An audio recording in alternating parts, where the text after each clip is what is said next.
Pour les riches habitants d'Oak Haven, la maison de Kate Bennett était une horreur impardonnable, une cicatrice de béton violently enfoncée dans la crête de granit immaculée. Pendant 2 ans, le voisinage a traité sa forteresse comme une tache sur leur propriété. Ils ont demandé à la ville de condamner ce qu'ils appelaient un délire paranoïaque. Mais dans la nuit du 14 août, la définition de la folie a changé.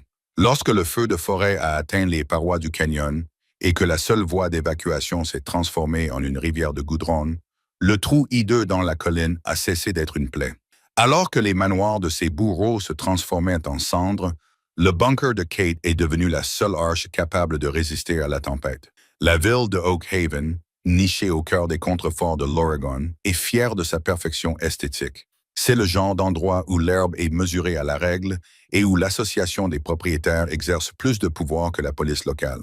Si vous conduisez une voiture de plus de 5 ans, vous devez la garer dans votre garage. Si vous peignez vos volets d'une teinte de beige qui n'a pas été préapprouvée par le conseil, vous recevez une lettre recommandée avant même que la peinture ne soit sèche. C'est dans ce paradis soigné que Kate Bennett a emménagé. Kate avait 42 ans, mais ses yeux reflétaient l'épuisement de quelqu'un qui avait vécu 3 vies. Elle était ingénieure en structure de métier, veuve par la force des choses et possédée par un besoin singulier de sécurité. Après la mort de son mari David dans un effondrement structurel lors des tremblements de terre de 2021 en Haïti, une tragédie qui a fait la une de l'actualité internationale, mais qui ne lui a laissé qu'un drapeau plié et un chèque de règlement, Kate ne voulait pas de vue. Elle ne voulait pas d'une maison attrayante. Elle voulait un socle solide. Elle acheta le terrain tout au bout de Cedar View Lane. C'était un terrain difficile, escarpé et rocheux, adossé à la paroi abrupte de Granite Ridge. Il était resté invendu pendant une décennie, car le coût de son nivellement pour y construire une maison traditionnelle de type McMansion était astronomique. Kate ne le nivela pas. Elle fit venir des excavatrices. « Mais qu'est-ce qu'elle fait là-haut, bon sang? » demanda Brenda Coburn en regardant à travers ses volets. Brenda était la présidente de l'Association des propriétaires d'Oak Haven, une femme qui considérait les limites de propriété comme des frontières nationales. Son mari Ted sirotait son café, imperturbable. On dirait qu'elle creuse un sous-sol. Bren, un sous-sol, Ted, ça fait 3 semaines qu'elle creuse. Ce n'est pas un sous-sol, c'est une carrière. Tout a commencé par le bruit. Le grondement des machines lourdes résonnait sur les parois du canyon de l'Aube au crépuscule. Puis sont arrivés les camions de béton, les uns après les autres, déversant des mètres cubes infinis de boue grise dans le trou que Kate avait creusé dans la terre. Au bout de 2 mois, les rumeurs au restaurant local étaient virulentes. J'ai entendu dire qu'elle construisait un bunker, a déclaré Mike Holloway, le mécanicien local, une sorte de survivaliste. Elle pense probablement que les Russes vont arriver. Elle ruine l'esthétique de la rue. Brenda s'est plainte à tous ceux qui voulaient bien l'écouter à la poste. Je suis passé devant hier. Pas de charpente, pas de bois, juste des murs en béton et des barres d'acier assez épaisses pour soutenir un pont. On dirait une prison soviétique. La première confrontation a eu lieu un mardi, fin mai. Kate se tenait au bord de son chantier, vêtue de bottes à embout d'acier et d'un casque de chantier, en train d'examiner les plans avec son entrepreneur, un homme bourru nommé Kenji. Brenda a remonté l'allée, ses talons claquant agressivement sur le gravier. Elle tenait un bloc-notes comme une arme. « Mademoiselle Bennett » a lancé Brenda, affichant un sourire forcé qui n'atteignait pas ses yeux. Kate a levé les yeux. Elle avait une trace de saleté sur la joue et aucune patience. « Je peux vous aider? Je suis Brenda Coburn, présidente de l'Association des propriétaires. Nous ne nous sommes jamais officiellement présentés, probablement parce que vous avez manqué les 3 dernières réunions de quartier. » Brenda balaya du regard le chantier chaotique avec dédain. « Je suis ici pour vous remettre une citation officielle concernant l'article 4 sur la structure. La section C stipule clairement que toutes les habitations doivent conserver une façade en bois à 60% afin de correspondre au thème rustique et luxueux d'Oak Haven. » Kate enroula les plans. « Il y aura une façade à terme. Pour l'instant, je me concentre sur les murs porteurs. C'est une horreur, Kate. » Brenda abandonna les civilités. « Les gens parlent. Vous creusez un trou dans une colline et vous le remplissez de ciment. C'est déprimant. Cela fait baisser la valeur de nos propriétés. Nous avons des normes ici. » Kate s'approcha. Elle était plus petite que Brenda, mais elle se tenait droite avec la densité du béton qu'elle coulait. « Brenda, la faille Haywood est en retard. Les saisons des feux de forêt s'allongent de 3 semaines chaque année. Je ne construis pas cette maison pour le luxe rustique. Je la construis pour qu'elle soit toujours debout quand tout le reste ne le sera plus. Brenda rit. C'était un aboiement aigu. Oh, chérie, tu es l'une de celles-là, une survivaliste. Écoute, ramène ta paranoïa dans l'Idaho. Et Oak Haven, nous construisons des maisons, pas des bunkers. Ce n'est pas un bunker, dit Kate calmement. C'est un abri passif en terre renforcée géothermique et il est entièrement autorisé par le comté. On verra ça, siffla Brenda en tournant les talons. Cette nuit-là, Kate trouva sa boîte aux lettres vandalisées. À l'intérieur, un mot écrit au marqueur noir disait « Pas de taupe, pas de gens autorisés ». Elle n'appela pas la police. Elle installa simplement une caméra de sécurité 4K avec vision nocturne et retourna examiner les rapports sur la résistance à la traction de son toit. En juillet, la structure était terminée et, selon les normes conventionnelles, elle était indéniablement laide. Depuis la rue, elle ressemblait à une dalle de béton enfoncée violemment dans le flanc de la colline. La façade de la maison était constituée de verre et d'acier fortement renforcés, inclinés de manière à dévier le vent et les débris. Le toit n'était pas recouvert de bardeaux. Il était recouvert de 60 cm de terre et planté d'herbes indigènes, enterrant ainsi la maison de manière à la rendre invisible depuis les airs. Pour les habitants de Oak Haven, cela ressemblait à une grotte glorifiée. Les moqueries se sont déplacées sur Internet. Un adolescent de la région a pris une photo de Kate transportant de grands réservoirs de filtration dans son garage et l'a publié sur le groupe Facebook de la ville avec la légende « La femme taupe se prépare à l'apocalypse zombie ». Hashtag fou. Elle a reçu 400 likes. Même le maire, un homme nommé Tom Garris, propriétaire du concessionnaire automobile local, est commenté avec un emoji rieur. Mais le véritable coup dur est venu des tribunaux. Brenda Coburn avait mis sa menace à exécution. L'Association des propriétaires a poursuivi Kate Bennett pour non-conformité architecturale et négligence dans l'aménagement paysager. Les frais juridiques ont ruiné Kate.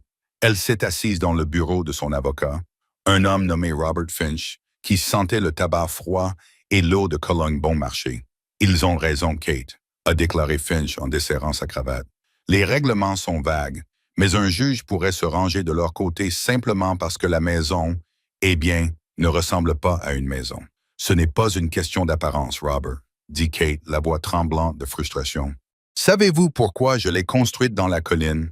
Parce que la température ambiante de la Terre à 1,80 mètres de profondeur est constante, à 12 degrés Celsius. Je n'ai pas besoin de la mer. Savez-vous pourquoi le toit est en terre? Parce que les braises d'un incendie de forêt ne peuvent pas enflammer la terre. Le juge ne se souciera pas de la masse thermique, soupira Finch. Ils veulent que vous installiez un revêtement extérieur, peut-être des colonnes en fausse pierre, pour que ça ressemble à un cottage. Je ne peux pas mettre un bardage en cèdre inflammable sur une maison conçue pour résister à un incendie. Kate frappa du poing sur le bureau. Cela va à l'encontre du but recherché.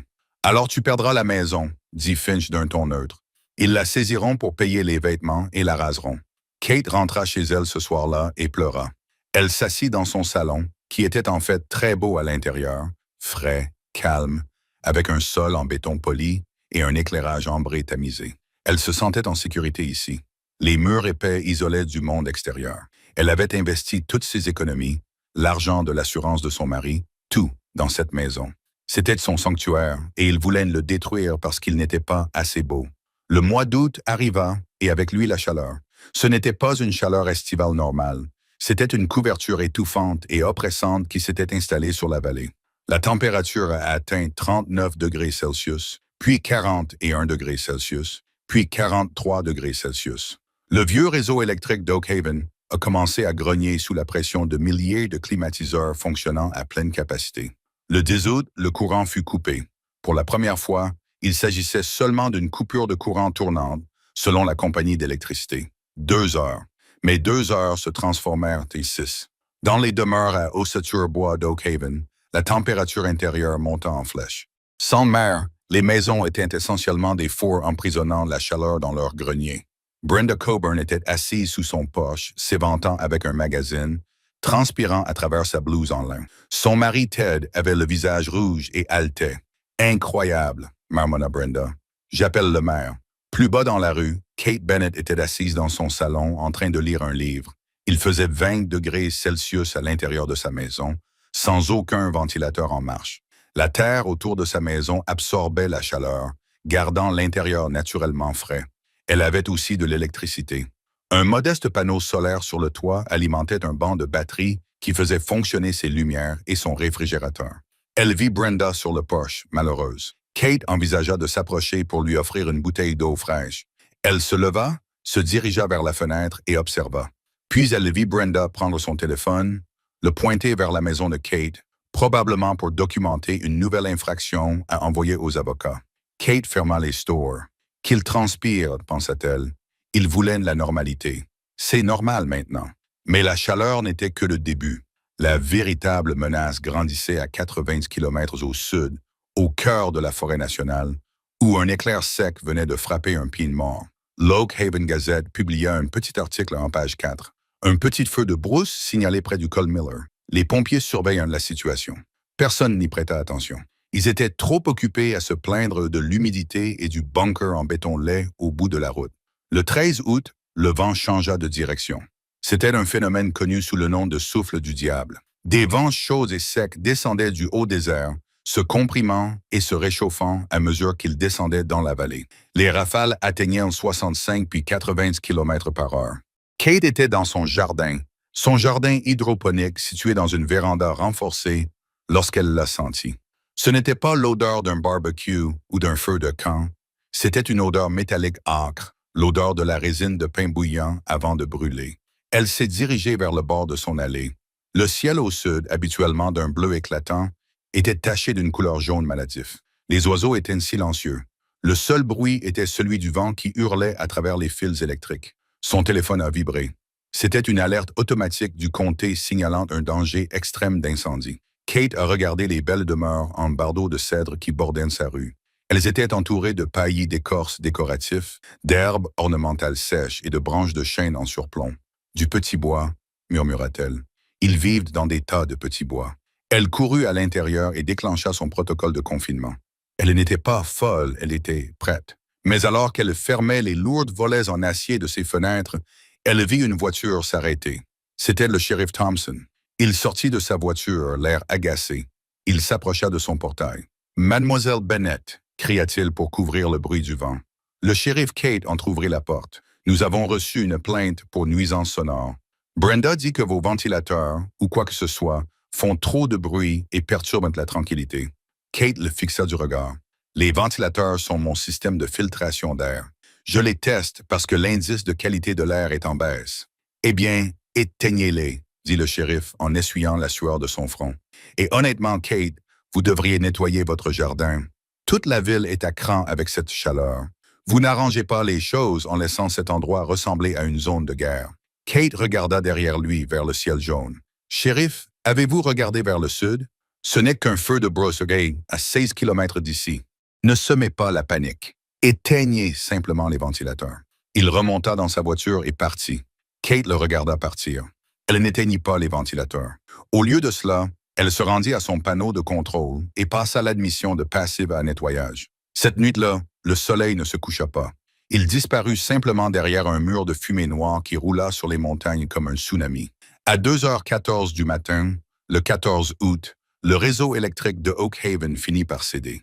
Il ne s'est pas éteint en silence. Le transformateur situé à l'angle d'Oak Street et de Pineview a explosé dans un bruit semblable à un coup de fusil, projetant des étincelles sur l'asphalte sec. À l'intérieur de la résidence Bennett, les lumières ont clignoté une fois, puis se sont stabilisées lorsque les batteries Tesla ont instantanément pris le relais. Kate n'a même pas levé les yeux de ses écrans. Elle regardait les images infrarouges transmises par satellite sur un ordinateur portable posé sur l'îlot de sa cuisine. « Il a traversé la rivière », murmura-t-elle dans la pièce vide.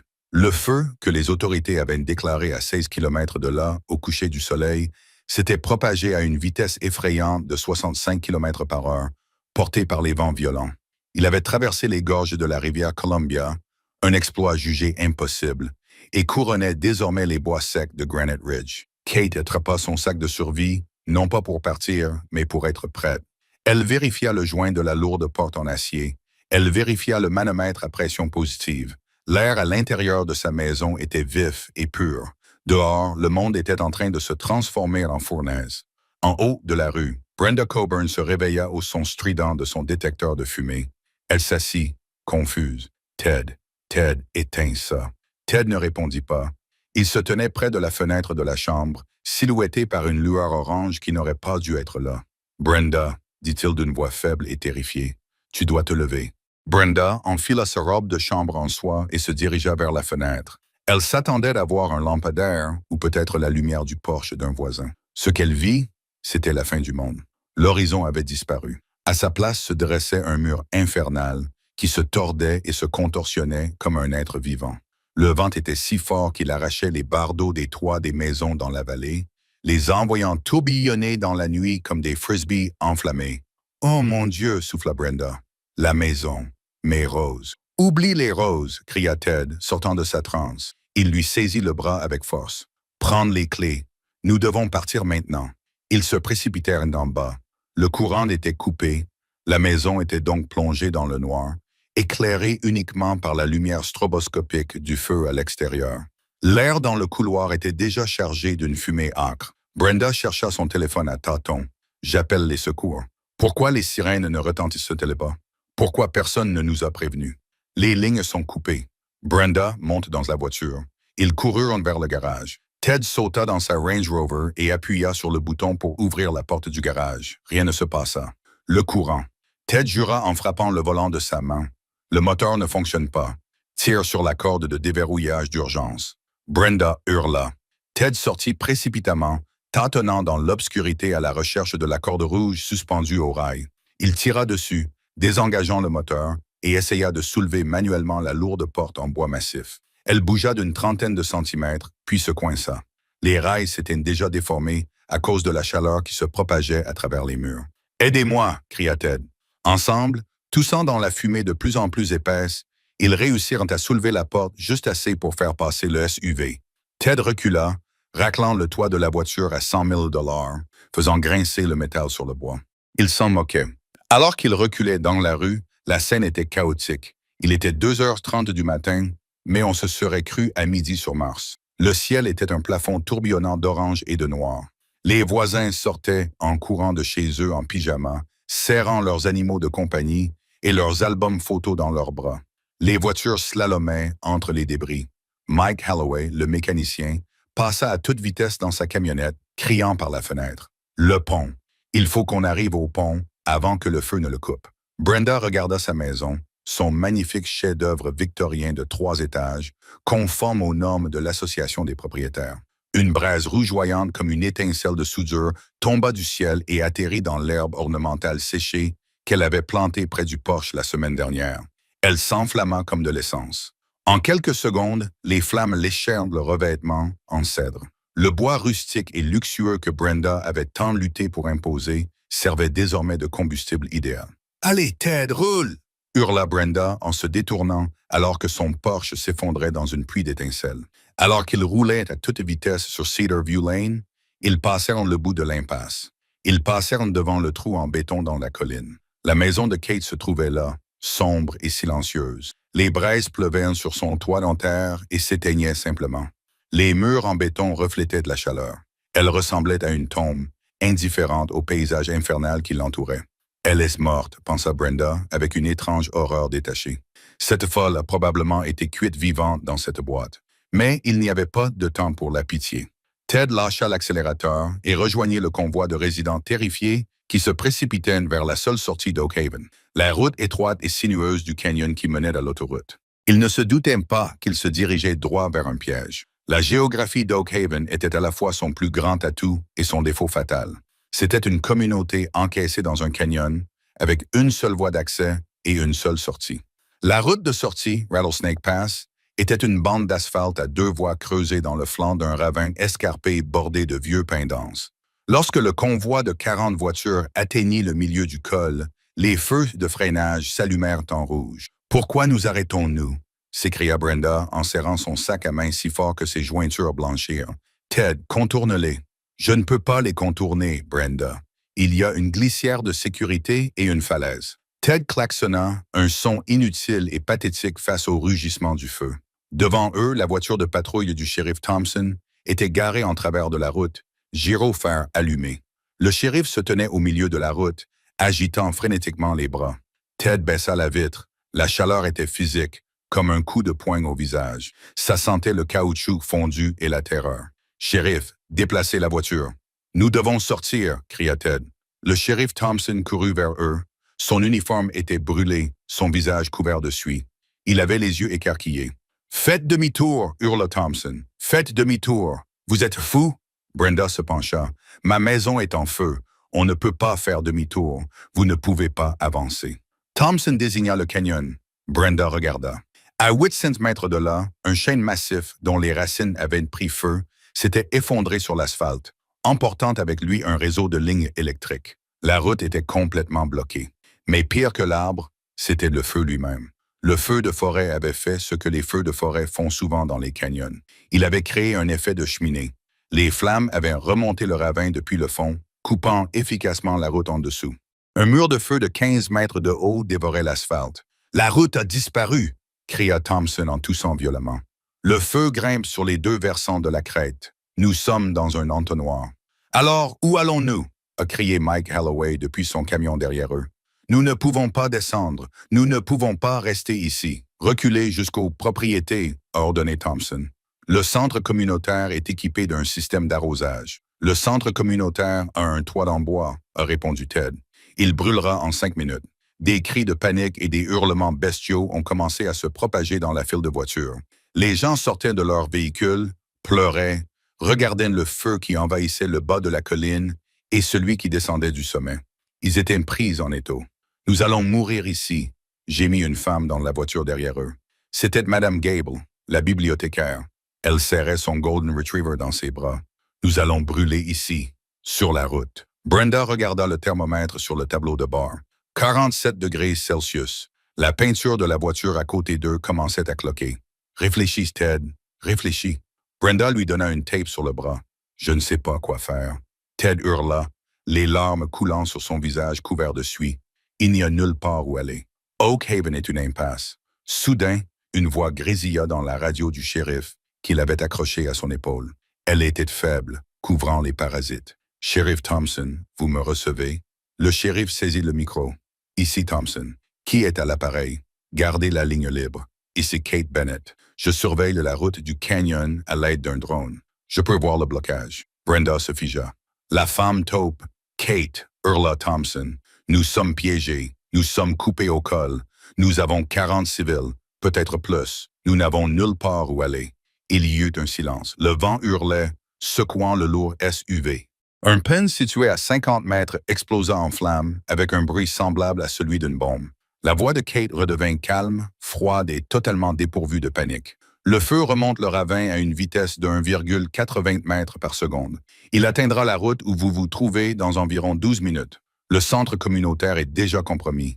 Le toit a pris feu il y a 3 minutes. « Alors où ?» hurla Thompson. « Donnez-nous une option. » Il n'y a qu'un seul bâtiment à Oak Haven classé pour une résistance au feu de classe A et une ventilation à pression positive. Kate répondit. « Ma maison. » Brenda resta bouche bée. « Mon portail est ouvert. » Kate continua. « J'ai abaissé les bornes. Vous avez de la place pour les véhicules dans la carrière inférieure. Mon allée. Elle est en gravier et en pierre. Pas de carburant. Faites entrer les gens dans la structure. Faites-le maintenant. » Thompson regarda la file de voitures. Il regarda les visages terrifiés des voisins qui avaient raillé Kate Bennett pendant 2 ans.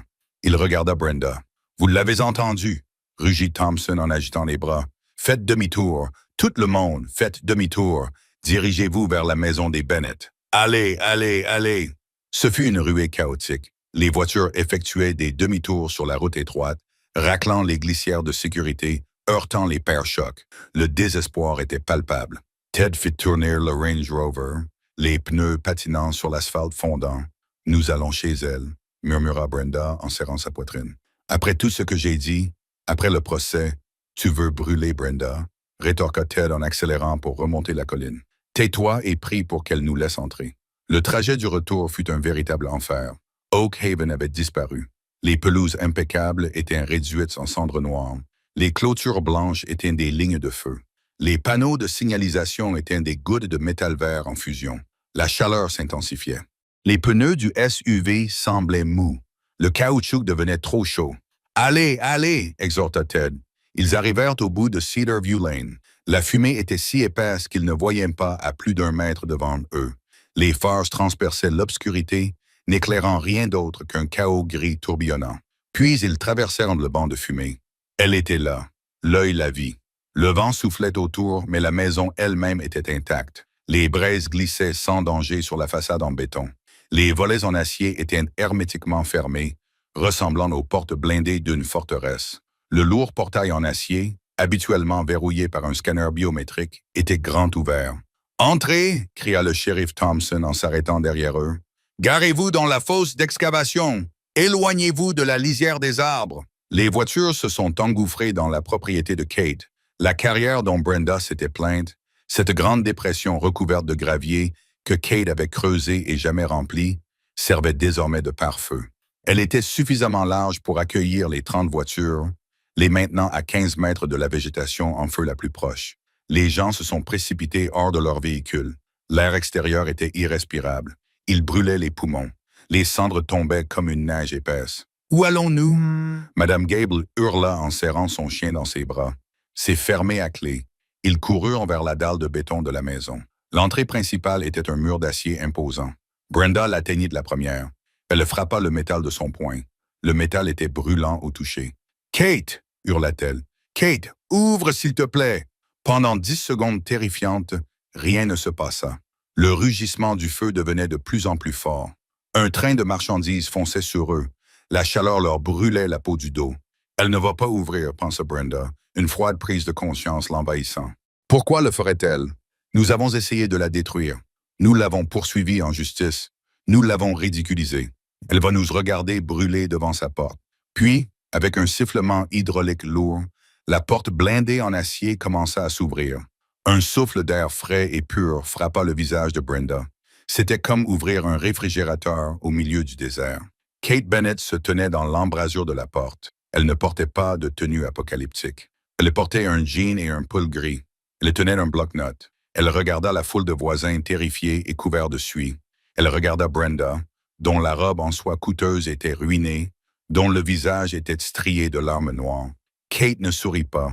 Elle ne jubilait pas. Elle s'écarta. « Enlevez vos bottes dans l'entrée, » dit Kate calmement. « Je ne veux pas de cendres sur le sol. » Le passage de l'enfer à l'intérieur de la résidence Bennett fut si brutal qu'il provoqua un choc physique immédiat.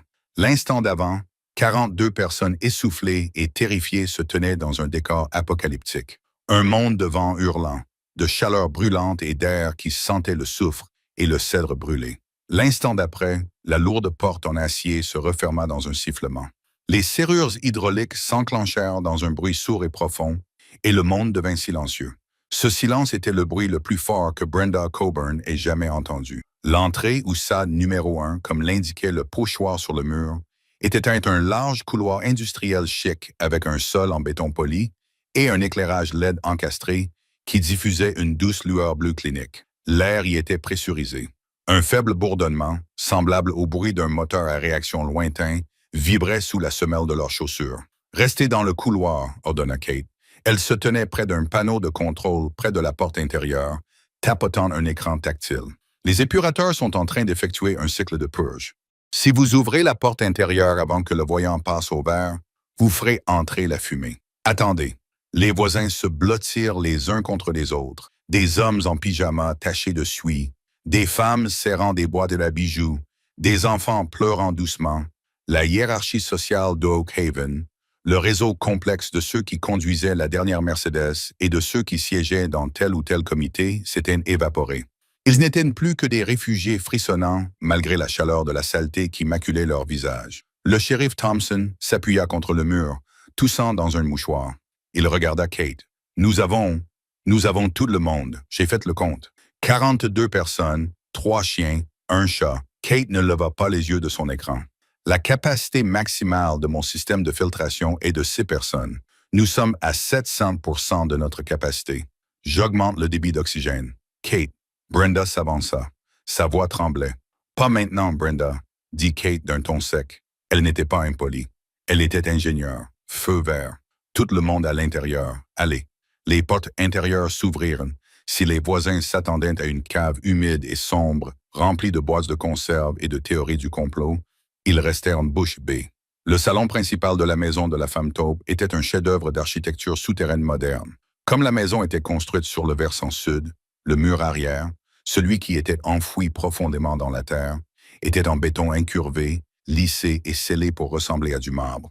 Le plafond était haut, près de 3,6 mètres, soutenu par les énormes poutres en acier que Brenda avait autrefois qualifiées d'hideuses. Mais l'avant de la maison, l'avant était une révélation. Le bunker avait des baies vitrées, mais ce n'étaient pas des fenêtres normales. Il s'agissait de quadruples vitrages en polycarbonate, laminés de qualité balistique, actuellement recouverts de volets anti-explosion en acier. À l'intérieur, cependant, Kate avait installé des écrans haute définition qui imitaient des fenêtres et diffusaient en boucle une vidéo apaisante d'une forêt pluvieuse. C'était une astuce psychologique pour éviter la claustrophobie, et cela fonctionnait instantanément. Le mobilier était moderne, élégant et bas, datant du milieu du siècle. La cuisine était équipée d'un immense îlot en quartz, mais la caractéristique la plus frappante était la température. « Il fait froid », murmura Ted Coburn en essuyant la sueur de son front. « Des boucles de refroidissement géothermique », répondit Kate en passant devant lui pour se diriger vers l'îlot de cuisine. « La température de la Terre est constante, à 55 degrés Celsius. Je fais circuler de l'eau dans les tuyaux des fondations. Pas besoin d'électricité pour refroidir, juste de la physique. » Elle grimpa sur un tabouret derrière l'îlot de cuisine, qui ressemblait davantage à un centre de commande. 3 ordinateurs portables étaient ouverts. Un grand écran mural affichait une grille de flux provenant de caméras de sécurité. La plupart des images provenaient de caméras statiques qui avaient fondu ou avaient été détruites, mais 2 fonctionnaient encore. L'une montrait l'allée où leurs voitures étaient garées dans la carrière. Les voitures commençaient à fumer. « Écoutez-moi tous, » dit Kate, sa voix résonnant clairement dans la pièce ouverte. « Asseyez-vous où vous voulez. Par terre, sur les canapés, sur les chaises. Ne touchez pas les murs près de l'avant de la maison. Ils vont chauffer car le pont thermique conduit la chaleur même avec l'isolation. Il y a de l'eau au robinet.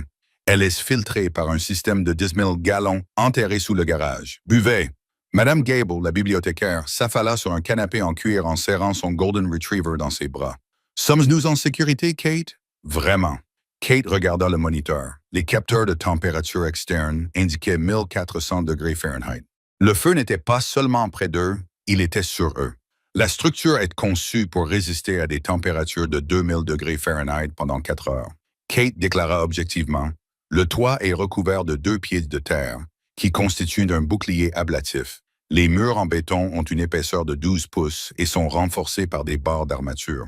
Physiquement, la maison tiendra debout. » « Mais l'air, » demanda Mike Holloway en regardant les bouches d'aération au plafond. « Si la fumée pénètre, ce ne sera pas le cas, » répondit Kate. « J'ai un système de filtration HEAL avec une pression positive. Nous expulsons l'air par les fissures afin que la fumée ne puisse pas entrer. » Cependant, elle marqua une pause. La pièce est devenue silencieuse. « Cependant quoi? » a demandé Brenda. « Cependant, les épurateurs de CO2 sont conçus pour une personne et des invités occasionnels. Pas pour 42 personnes qui respirent fortement. Les niveaux de CO2 vont augmenter. L'air va devenir étouffant. Vous pourriez avoir mal à la tête. Si vous vous sentez étourdi, asseyez-vous. Bougez le moins possible pour économiser l'oxygène. » Kate a sauté du tabouret et s'est dirigée vers une armoire, d'où elle a sorti une grande trousse médicale. Elle la lança au shérif. Crème pour brûlure, solution saline pour les yeux, inhalateur. Distribuez-les. Elle retourna à ses écrans. Elle était le capitaine d'un sous-marin au fond d'un océan de feu. Brenda l'observait. Elle regarda autour d'elle. Elle vit dans les yeux de chacun ce qu'il était vraiment. Ce n'était pas un rejet de la communauté. C'était une police d'assurance contre un monde que Kate Bennett savait plus fragile qu'eux ne le pensaient. Brenda se dirigea vers l'îlot de cuisine. Elle se sentait petite, elle se sentait stupide. Elle se sentait comme une enfant qui avait cassé un vase et attendait que sa mère le répare. « Kate », dit Brenda doucement. Kate ne leva pas les yeux. Elle tapait un code réglant la vitesse des ventilateurs du système de ventilation. « Qu'y a-t-il, Brenda? Si tu veux me faire remarquer le nombre de voitures dans l'allée, épargne-moi ça. »« Non, » dit Brenda, les larmes lui montant à nouveau aux yeux. « Je voulais te demander, comment l'as-tu su? » Kate cessa enfin de taper. Elle regarda Brenda. Ses yeux étaient fatigués, ses cernes soulignant le stress qu'elle cachait. « Je ne savais pas, Brenda. J'ai juste été attentive. Les données climatiques, la charge combustible dans la forêt, la nappe phréatique, Tout est cela si vous regardez les chiffres plutôt que les estimations de la valeur des propriétés. Nous vous avons traité de folle, murmura Brenda. Nous avons essayé de vous prendre votre maison. Oui, c'est vrai. Et vous nous avez quand même laissé entrer. Kate regarda au-delà de Brenda, vers la foule de personnes qui buvaient son eau, assises sur son sol, vivantes. Mon mari David est mort à cause d'un bâtiment qui s'est effondré, dit Kate doucement. Il est mort parce que le béton avait été mélangé avec trop de sable pour faire des économies. Parce que les barres d'armature étaient rouillées, il a été écrasé. Elle prit une inspiration. Je me suis promis de ne plus jamais entrer dans un bâtiment qui s'effondrerait. Et j'ai promis que si je pouvais l'empêcher, je ne laisserais personne d'autre mourir de cette façon. Même s'ils sont, Kate chercha un mot poli, des voisins difficiles. Brenda baissa la tête. Je suis désolé. Je suis vraiment désolé. Kate acquiesça, acceptant les excuses, mais sans s'attarder dessus. Elle désigna le moniteur. Préparez-vous. Kate cria à la salle. Le front principal nous frappe maintenant. Sur l'écran. L'image de la caméra depuis l'allée devint blanche. Le bruit commença comme un grondement profond dans la terre, comme un train de marchandises passant directement sous le plancher. Puis vint le rugissement. C'était un bruit si fort qu'il défiait toute description. Ce n'était pas seulement le vent, c'était le bruit de l'atmosphère qui se déchirait. La tempête de feu, alimentée par le courant d'air du canyon, créait son propre système météorologique. Une tornade de feu passait directement au-dessus de Granite Ridge. À l'intérieur du bunker, les lumières clignotaient. Les LED bleus apaisantes virèrent à l'orange lorsque le système passa en mode de stabilisation du réseau. Les panneaux solaires ont disparu, annonça Kate d'une voix calme mais forte pour couvrir le grondement. Nous sommes en mode batterie de secours. Je coupe les circuits non essentiels. Les écrans vidéo de la forêt pluviale devinrent noirs. La pièce s'assombrit. La seule lumière provenait des bandes d'urgence le long du sol et de la lueur des moniteurs. « Maman !» cria un enfant. « Tout va bien, tout va bien !» Madame Gable le rassura, bien qu'elle tremblait. Crac! Un bruit semblable à un coup de feu résonna dans la maison. « Qu'est-ce que c'était? » hurla Ted Coburn en se levant d'un bond. « Dilatation thermique », répondit Kate instantanément. Les volets anti-explosion en acier à l'extérieur chauffent. Ils se dilatent contre la structure en béton. C'est normal, ils sont conçus pour se déformer vers l'extérieur, pas vers l'intérieur. « Conçus pour », cria Ted. « Tu l'as testé, je l'ai modélisé », rétorqua Kate. « Assieds-toi, Ted. » La chaleur commença à s'infiltrer.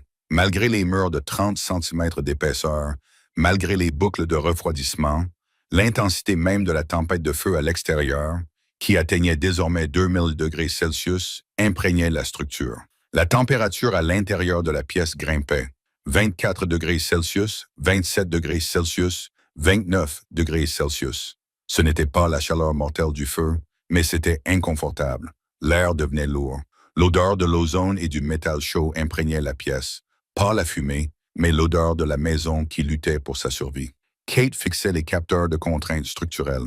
La charge sur le toit augmentait. « Pourquoi le toit devient-il plus lourd? » murmura-t-elle. Le shérif Thompson l'entendit. « Plus lourd que les débris. » Kate comprit. Les arbres qui font partie de la crête. Peut-être que le feu déstabilise la pente au-dessus de nous. Nous subissons des glissements de terrain. Elle tapait furieusement sur son clavier. J'active les étais hydrauliques. Dans les coins de la pièce, cachés derrière des panneaux de placoplâtre, on pouvait entendre des grincements mécaniques tandis que des piliers auxiliaires en acier s'étendaient, ajoutant un soutien supplémentaire aux poutres du toit. C'était une fonctionnalité que Kate avait ajoutée pour les tremblements de terre, mais elle servait maintenant un autre objectif, celui de soutenir la montagne qui tentait de les ensevelir. « Le toit va s'effondrer ?» demanda Mike Holloway d'une voix tendue. « Non !» mentit Kate. Elle n'en était pas sûre. La charge approchait les 90% de la capacité maximale. Si un énorme rocher dévale la crête, respirez simplement par petites bouffées, dit Kate. Restez calme. Ils restèrent assis dans cette lumière ambrée pendant ce qui leur sembla être des jours. En réalité, cela dura 45 minutes. 45 minutes pendant lesquelles la montagne hurla. 45 minutes pendant lesquelles ils entendirent les débris s'écraser sur le sol au-dessus de leur tête. Brenda s'assit sur le sol à côté de l'îlot de cuisine. Elle observait Kate. Elle voyait la main de Kate trembler légèrement tandis qu'elle ajustait la souris. Elle voyait la sueur perler sur le cou de Kate. Elle aussi avait peur. Brenda comprit qu'elle était juste assez courageuse pour ne pas le montrer. Et à ce moment-là, Brenda se détesta. Elle se souvint de la pétition qu'elle avait lancée. La structure Bennett est incompatible avec le caractère d'Oak Haven. Elle regarda autour d'elle. Cette structure était le seul caractère qui restait à Oak Haven. Les manoirs victoriens, les bardeaux de cèdre, les gazebos, tout était réduit en cendres. Désormais, la seule chose réelle, la seule chose durable, c'était cette boîte en béton et la femme qui l'avait construite. Soudain, le rugissement commença à s'estomper. Il ne s'arrêta pas, mais changea de nature. Le hurlement du réacteur se transforma en un vrombissement sourd. Les vibrations du sol cessèrent. Le front est passé, murmura Kate. Elle s'affaissa légèrement sur sa chaise. Il se déplace vers le nord. Un soupir collectif parcourut la pièce. Les gens se mirent à pleurer. Des larmes de soulagement, pas de terreur. « Sommes-nous en sécurité ?» demanda Madame Gable. « Pour l'instant, oui, répondit Kate. Le feu a consumé tout le combustible autour de nous. Nous sommes dans le noir. Il n'y a plus rien à brûler. » Elle tapa quelques touches. « Je vais vérifier les caméras externes, celles qui ont survécu. » Le grand écran mural s'alluma. L'image était granuleuse, en noir et blanc, filmée par une caméra renforcée encastrée profondément dans le béton de l'entrée. La salle retint son souffle. On aurait dit la surface de la Lune si celle-ci avait été faite de charbon. L'allée de la carrière était un cratère fumant. Les voitures, les BMW, les Land Rover, les pick-up étaient méconnaissables. Il ne restait plus que des carcasses squelettiques d'acier et de verre fondu, dépouillées de leur peinture, les pneus disparus, reposant sur des jantes dans des flaques d'aluminium solidifié. Au-delà de l'allée, la luxuriante forêt de pins de Granite Ridge avait disparu. À sa place se trouvaient des milliers de pics noirs, les troncs carbonisés des arbres dépassant des cendres grises qui semblaient atteindre 1 mètre de profondeur. Mais la vue la plus dévastatrice fut celle que Kate obtint en orientant la caméra vers la vallée. Le domaine Oak Haven. « Oh mon Dieu !» s'étouffa Ted. Il n'y avait plus de maisons, il n'y avait plus de rues, il n'y avait plus qu'un réseau de braises incandescentes. Tout le quartier avait été rasé. Les cheminées se dressaient comme des pierres tombales parmi les décombres. La destruction était totale. « Ma maison », murmura Brenda. « Tout. » La réalité les frappa tous en même temps. Ils étaient vivants, oui, mais ils étaient sans abri. Les vêtements qu'ils portaient étaient tout ce qu'ils possédaient. Les papiers d'assurance, les photos de famille, les objets de famille, tout avait disparu. Le silence s'abattit sur le bunker, plus lourd qu'auparavant. Puis un bruit rompit le silence. C'était le ronronnement d'un moteur. « Qu'est-ce que c'est ?» demanda le shérif. « La ventilation », répondit Kate. « La température extérieure est descendue en dessous de 400 degrés Celsius. Je passe les épurateurs en mode anti-fumée et fais entrer de l'air frais. Les niveaux de CO2 deviennent trop élevés. » Un sifflement d'air pénétra dans la pièce. Il y avait une légère odeur de feu de camp, mais c'était de l'oxygène frais. Kate se leva. Ses jambes tremblaient. Elle contourna l'îlot et se plaça devant ses voisins. « La salle de bain se trouve au bout du couloir, deuxième porte à gauche, dit-elle doucement. C'est un système de compostage. Veuillez donc lire les instructions affichées sur le mur. J'ai un garde-manger à l'arrière avec des rations militaires et des aliments lyophilisés. Ce n'est pas gastronomique, mais chaque repas contient 2000 calories. Je suggère que nous les rationnions. » Elle regarda Brenda. « Il y a des sacs de couchage dans le placard de rangement. Nous en avons assez pour tout le monde si nous les ouvrons et les utilisons comme couverture. » Brenda se leva. Elle s'approcha de Kate. La pièce observait, s'attendant à une nouvelle confrontation ou peut-être à une crise de nerfs. Brenda tendit la main et prit celle de Kate. Elle la serra fort. « Merci, dit Brenda d'une voix claire. Merci d'être plus intelligente que nous. Merci d'être qui tu es. » Kate lui rendit son étreinte pendant 1 seconde, puis se retira, gênée par l'émotion. « Nous avons beaucoup de travail à faire, dit Kate, revenant à sa logique. Le feu est éteint, mais les infrastructures sont détruites. Pas d'électricité, pas d'eau, pas de réseau mobile. Nous sommes livrés à nous-mêmes ici jusqu'à ce que les routes soient dégagées. Cela pourrait prendre des jours. Nous pouvons aider, dit Mike Holloway en se levant. Je suis mécanicien. Je peux examiner le générateur. Je suis infirmière, dit une femme nommée Susan depuis le fond de la pièce. Je peux mieux organiser les fournitures médicales. Je peux cuisiner, proposa timidement Madame Gable. Si vous avez une cuisinière, j'ai une plaque à induction, dit Kate. Et moi, Ted Coburn, dis-je en m'avançant, j'ai une bouteille de scotch dans la poche de mon manteau qui, par miracle, n'est pas cassée, et je pense que nous avons tous besoin d'un verre. Un faible murmure de rire parcourut la pièce. C'était le premier signe de joie depuis 6 heures. Garde le scotch pour plus tard, Ted, dit Kate, un léger sourire effleurant ses lèvres. Pour l'instant, j'ai besoin que tu m'aides à vérifier la pression hydraulique sur les supports du toit. Tu es architecte, n'est-ce pas? Je l'étais, répondit Ted en regardant l'écran qui montrait les ruines de l'œuvre de sa vie. Maintenant, je ne suis plus qu'un type qui vit dans un trou. C'est un joli trou, dit Brenda avec fermeté. C'est le plus beau trou du monde, acquiesça le shérif. Kate se retourna vers ses écrans. La phase de crise était terminée. La phase de survie avait commencé. Mais en regardant les relevés thermiques, elle remarqua quelque chose. Une anomalie sur les capteurs près de la porte d'entrée. « Shérif, dit-elle, la voix à nouveau tendue. Qu'y a-t-il? Le capteur de mouvement du périmètre. Est-ce que c'est le feu qui s'embrase? Non. Kate fit un zoom sur l'image granuleuse de la caméra de vision nocturne. Il fait trop froid pour qu'il y ait un incendie. Quelque chose bougeait dans les cendres au bas de l'allée. Quelque chose de gros. Des ours? Demanda Mike. Non, répondit Kate. Un véhicule. Un bulldozer cabossé, brûlé et refroidi apparut dans le champ de vision, écrasant les restes de la porte d'entrée. Derrière lui venait un camion de transport lourd. Les secours! S'exclama Brenda. Déjà? Kate fronça les sourcils. Ils n'auraient pas pu dégager la route aussi vite. Le pont était impraticable. Le bulldozer s'arrêta. Des hommes vêtus de combinaisons jaunes en descendirent, mais ils ne se déplaçaient pas comme des pompiers à la recherche de survivants. Ils se déplaçaient de manière tactique. Ils avaient des fusils en bandoulière. Kate ressentit un frisson qui n'avait rien à voir avec le refroidissement géothermique. « Ce n'est pas Cal Fire », murmura-t-elle. « Quoi? » Le shérif plissa les yeux pour regarder l'écran. Il est écrit « Pompier » sur le camion. « Regarde les bottes », dit Kate. Ce sont des bottes de combat et ils portent des HAR 15SCSKN. Elle appuya sur un bouton de sa console. Verrouillage initié. Les portes anti-explosion intérieure qu'elle avait préparées pour s'ouvrir se refermèrent brusquement. « Que se passe-t-il? » demanda Brenda, paniquée à nouveau. « Des pillards, » réalisa le shérif, le visage pâle. « Ils se font passer pour des sauveteurs pour entrer dans les zones d'évacuation. Ils vident les maisons avant que les propriétaires ne reviennent.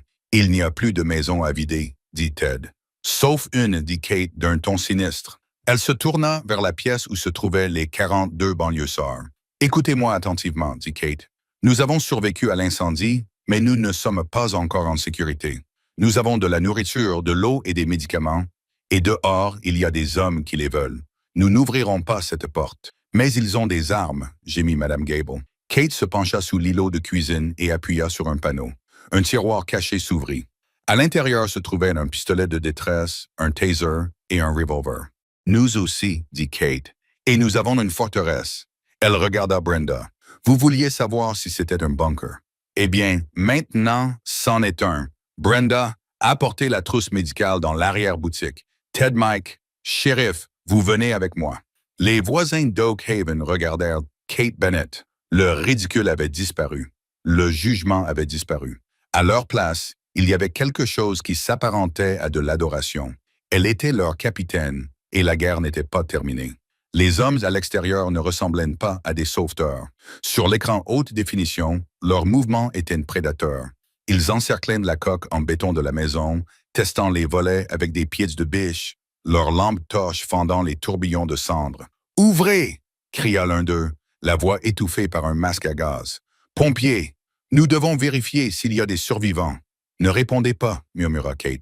Elle était assise devant la console, les doigts suspendus au-dessus d'une série d'interrupteurs rouges. Ils testent le périmètre. S'ils pensent que nous sommes faibles, ils vont forcer l'entrée.